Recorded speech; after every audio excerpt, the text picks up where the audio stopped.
Um, so I'm going to describe a little bit about integrated ecosystem management and the particular approaches that we used in a couple of examples that, of projects that we did in Latin America.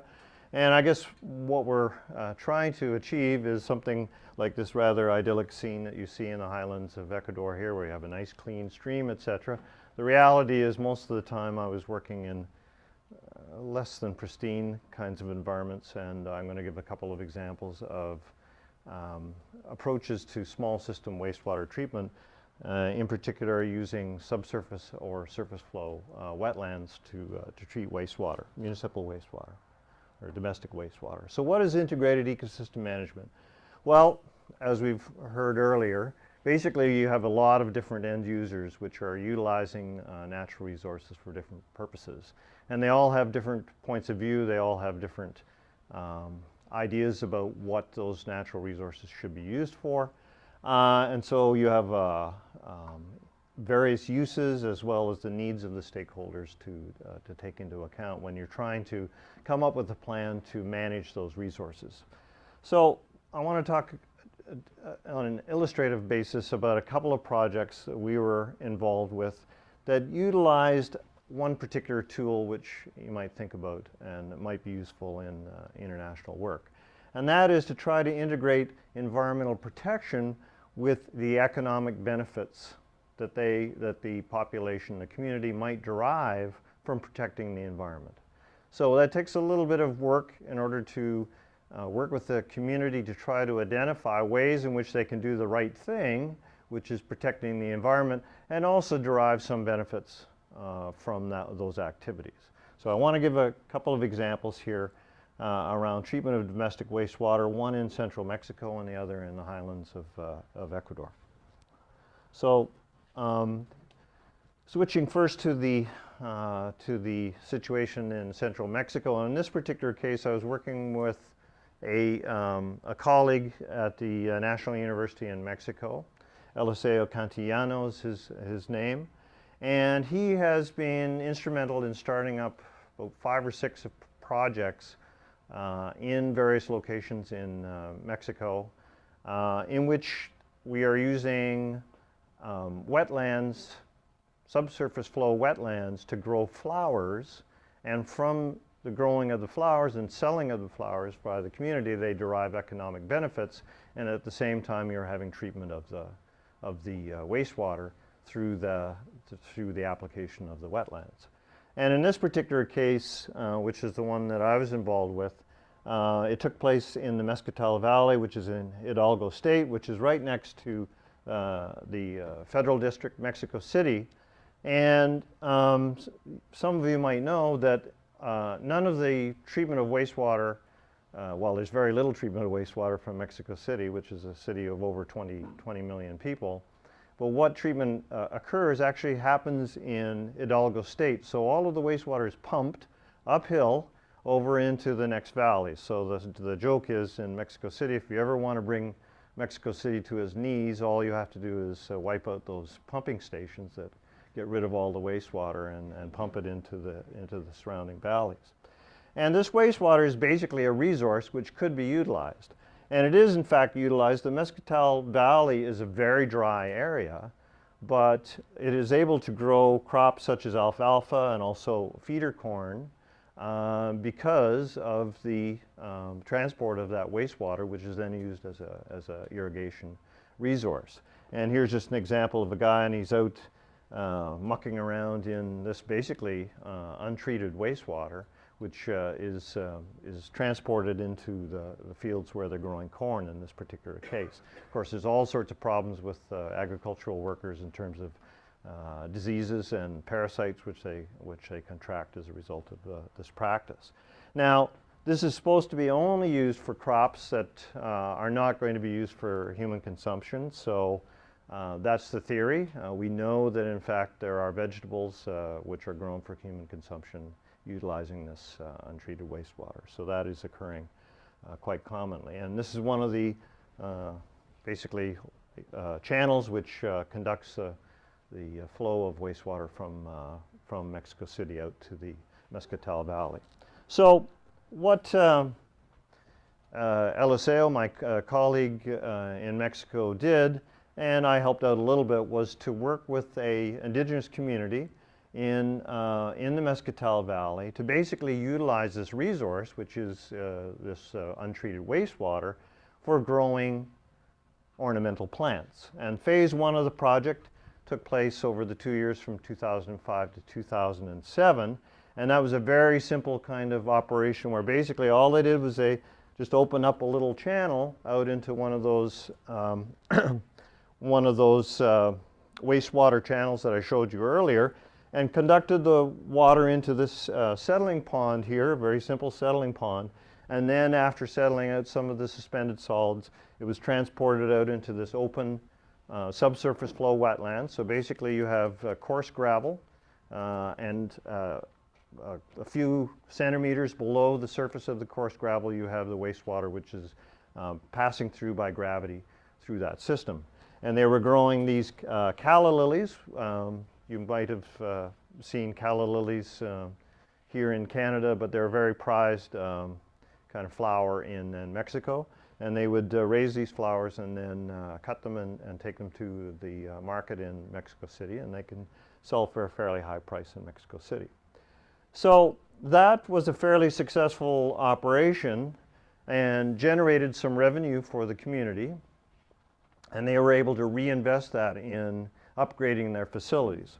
So you can see this was open to the basically uncovered kind of operation, and so there were some problems there related to the fact that the sun would occasionally bleach the flowers during the summer period, and it gets a little bit chilly there during the winter, and so you would have some damage as a result of the cold temperatures. So the phase two, which started in 2007 and is continuing on to this day, was to do some various changes to the system. First of all, installing these covered greenhouse type operations to protect the flowers, and also build some aquaculture ponds in which they are raising carp, basically in the treated wastewater. And then they're producing approximately 5 metric tons of fish per year, and some of that is actually sold in a small restaurant just outside of this greenhouse operation. There's one of the fish right there, which is nicely set up for consumption. And so the phase two, which is as I said, is continuing to this day, it's generating gross about $35,000 a year for the community to use, and they reinvest that in the development of more greenhouses, etc. And so it's a fairly successful operation which is continuing. As I said, that operation has been replicated in some other communities around Mexico. And how this all started was actually from a small demonstration, a pilot project that we did in another area very close to the Mescatell Valley in Texcoco, where we built a very small subsurface flow wetland utilizing wastewater from a small town, Santa Maria Nativitas, and we were able to demonstrate to visiting groups that it actually worked, and it actually treated the wastewater, and we could actually grow these ornamental flowers in a sustainable fashion. And so from the visitors coming around to that pilot project, that was the impetus to develop this particular project.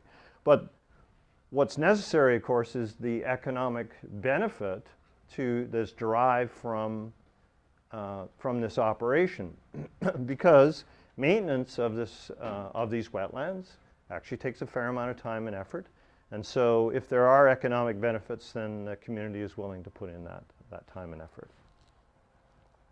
So lessons learned, we can use these treatment wetlands in a couple of the other, and I haven't been involved in these projects, but in a few of the other applications, it's been used in small communities which are generating their own wastewater. It's been used in a couple of instances on farming operations, small hotels, and businesses to treat wastewater.